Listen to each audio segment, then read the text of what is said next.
Bem, nós temos um problema aqui que tem muita pergunta e pouco tempo, né, que nós já estamos adiantados aí na hora, mas de qualquer maneira vamos tentar cobrir aqui o que for possível.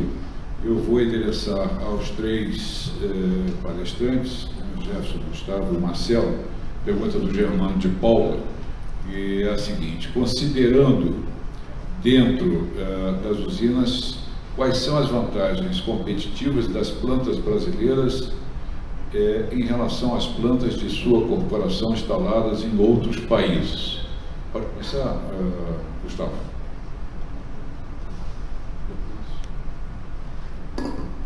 Germano, eu vejo assim que uma das grandes fortalezas que a gente tem é exatamente essa capacidade extremamente colaborativa que a gente tem entre as operações nossas mundo afora, né? Então a gente tem uma velocidade enorme assim de qualquer aprendizado ou qualquer novidade que a gente tenha, uma operação nossa no Brasil e fora do Brasil, a gente transmitir rapidamente através da forma como a gente se organiza como empresa para as outras operações. Então acho que a grande fortaleza que a gente tem hoje, da forma como a gente se organizou nos últimos anos, da forma como a gente trabalha, da forma como a gente colabora, é uma velocidade realmente muito alta, na qual a gente troca essas experiências, os aprendizados, e a gente faz com que empresas nossas fora do Brasil, aqui no Brasil também, elas estejam sempre no nível competitivo de padrão global, tá?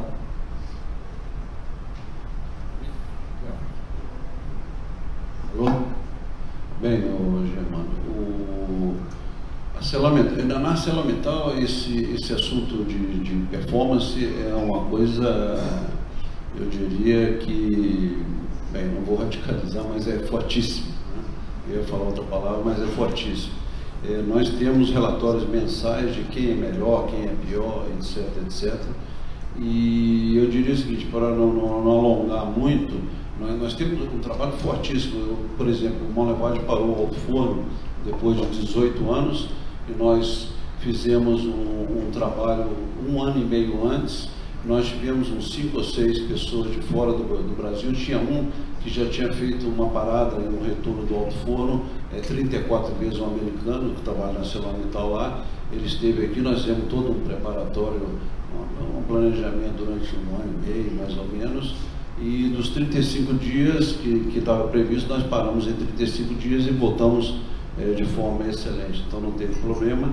Então, bem, o seu Mittal, o dono, o CEO da empresa, sempre fala que nós somos o maior produtor de aço do mundo, nós temos know-how para tudo quanto é lado. Então isso é muito importante na ArcelorMittal. E para ser mais objetivo na tua pergunta, eu te falo o seguinte: Monlevade, vamos botar as 3 plantas da ArcelorMittal que produz 1 milhão, 1 milhão e 200 cada um. Nós temos Piracicaba, Monlevade e Juiz de Fora. Entre o ranking, nós temos um ranking das melhores empresas de performance, quilo por tonelada, quilowatt-hora por tonelada, custo, tudo isso. E essas 3 sempre estão entre as 5 melhores do mundo, no mundo na ArcelorMittal. Ok, Marcelo. Okay. Hay un aspecto fundamental que yo ya mencioné, o estado de arte de la tecnología. La usina de Santa Cruz es una de las más modernas del mundo en materia de tecnología. Tiene una ventaja comparativa fundamental en temas de tecnología. Geramos una usina termoeléctrica de 500 megavatios, dos cuales casi 200 megavatios son feitos con cogeneración con gases de proceso de alto forno. Tem solo 3 no mundo, una na China, una no Japão e outra aqui no Rio. Eso permite reducir sensiblemente los costos de operación y además de eso vendemos energía a la red eléctrica con contratos que son claramente convenientes. El otro aspecto fundamental que falei, as pessoas que operan la usina son de una capacidad técnica diferenciada. No tenemos un sistema de intercambio de tecnología, conocimiento operacional, industrial con todas nuestras usinas del sistema térmico y también con nuestra compañía prima, hermana, Atenaris, que opera globalmente. Y realmente la capacidad técnica de los profesionales brasileños y operadores brasileños es diferenciada. Y para nosotros eso es un asset fundamental. Tenemos un aspecto fundamental que es la cadena de valor, porque a pesar de tener solo 11% del PIB industrial no Brasil, Brasil é a nona economia do mundo, 11% da nona economia do mundo tem um peso significativo.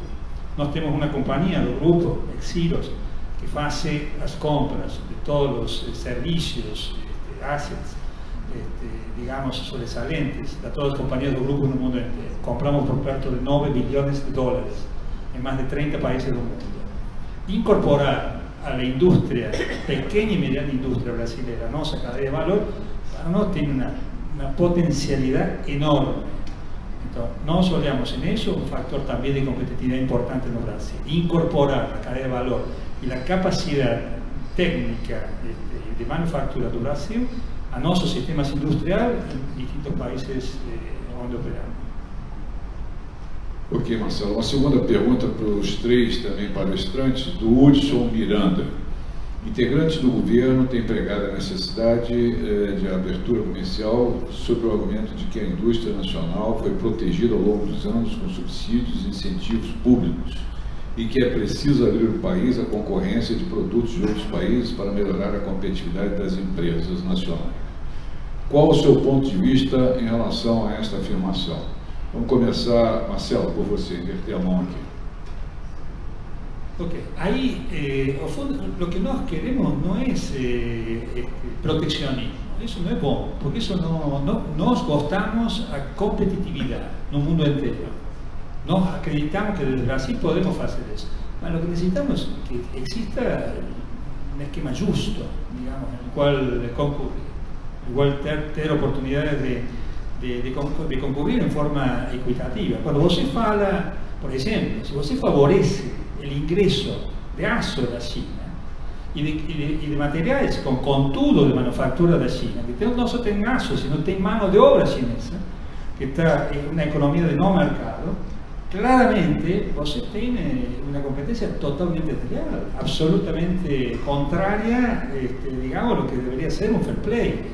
Então, nós temos que defender o trabalho brasileiro, competitivo, eficiente, temos que defender a indústria, temos que, quando Sérgio, insisto com o tema, Sérgio mostrava como todos os países do mundo estão protegendo todo o aço que não vai, ou toda a manufatura que não vai aos outros países do mundo, vai vir para aqui. Nós não podemos baixar a defesa de nosso trabalho, de nossos investimentos, de nossa população, de nosso futuro como país e de nossas futuras gerações, só pensando em forma naiva que isso pode melhorar temporalmente a competitividade de outros setores da economia. Então, nisso temos que ter cuidado, ter uma visão estratégica de longo prazo que transcenda o governo, que seja uma visão do país de longo prazo, que todo mundo consiga construir acima disso. Jefferson, vou inverter a mão aqui e deixar o Gustavo. Por favor, Jefferson. Bem, eu não posso acrescentar muito do que o Marcelo falou, o Werneck falou aqui na apresentação. Eu sou completamente a favor de ter um livre comércio. Agora, o livre comércio tem que ser realmente justo, né? Eu acabei de responder a pergunta do Germano, que as plantas brasileiras do grupo ArcelorMittal, que é o maior grupo do mundo, o benchmark, nós estamos entre as 5 melhores empresas do mundo na ArcelorMittal de competitividade, de custo. Nós temos qualidade. Então, se o mercado for fair, for um mercado justo, não tem problema nenhum. Pode abrir, mas eu gostaria também que os Estados Unidos também fizessem a mesma coisa, a China a mesma coisa, o Japão a mesma coisa e por aí vai. Eu acho que o mundo, o professor Delfim Neto, o ministro Delfim Neto falou aqui, não tem muito amiguinho no mundo. Então eu vejo o seguinte, em condições iguais e fair play, ok, abre. Agora abre os outros também, porque eu falei de novo, nós temos operações em 60 países do mundo, ArcelorMittal, e eu sei os custos nossos, internamente, dentro do muro.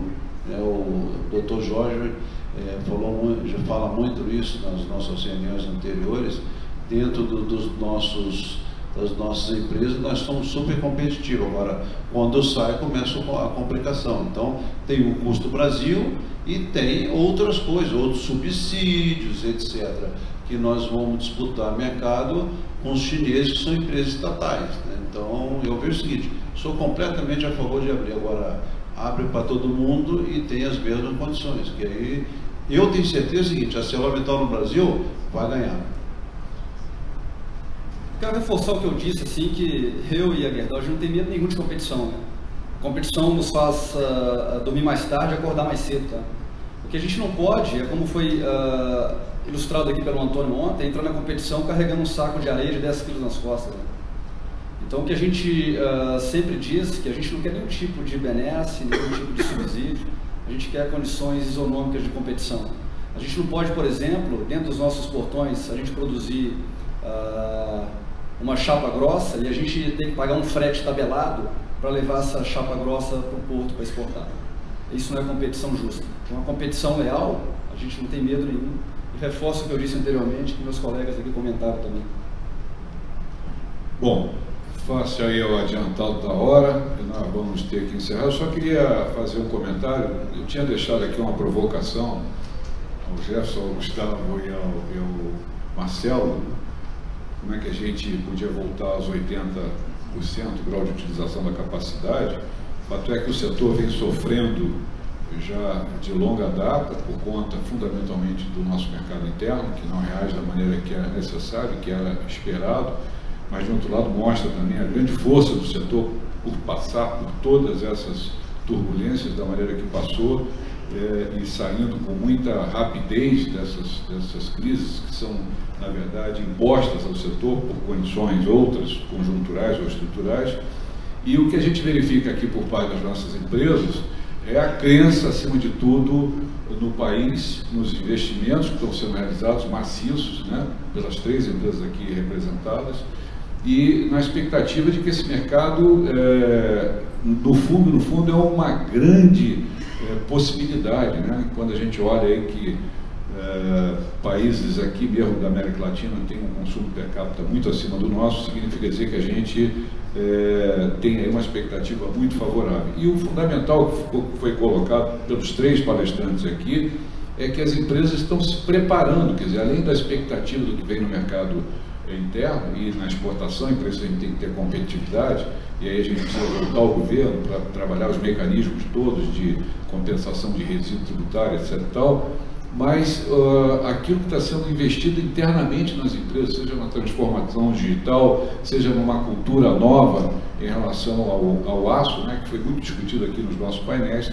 Então, acho que fica aqui uma mensagem de um otimismo, eu diria que moderado, porque não depende tão somente das nossas empresas, do nosso setor, mas fundamentalmente de quem vai assumir o país, né, com o compromisso de colocar a indústria no patamar que ela merece, a prioridade que ela tem que ter, né? Já tivemos aí uma participação muito forte no PIB, hoje infelizmente está abaixo aí de 11%, mas eu acho que fica aqui uma mensagem de otimismo.